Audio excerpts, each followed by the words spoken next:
দেখো বন্ধুরা, এই যে রান্না বসিয়ে দিয়েছে, এই যে ভাত হয়েছে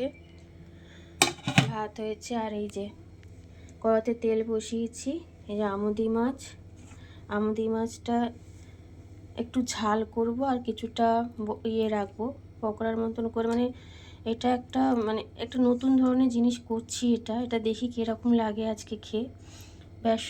বেসন দিইনি কিন্তু, জানো তো, বেসন দিইনি। এটায় না মানে ময়দা আর চালের গুঁড়ো দিয়েছি। এবার জানি না কীরকম হবে। এই প্রথম ময়দা আর চালের গুঁড়ো দিয়ে আমি এই মাছটা ভাজছি। মাছটা কিছুটা ভাজা রাখবো আর কিছুটা একটু ঝাল করব। দেখবো আজকে অন্যরকম করবো, জিনিসটা কেমন হয় সেটা দেখবো। এটা ভাজাটা বসাই, এই যে কেমন হয় দেখবো। আর যদি এটা তো এই মাছটা অনেক রকমভাবেই ভাজাও খেতে ভালো লাগে, সব কিছুই ভালো লাগে এই মাছটা খেতে। আমি একটু আলাদা করে করছি আজকে, জানো তো বন্ধুরা। দেখি এরকমভাবে করে কীরকম লাগে এটা।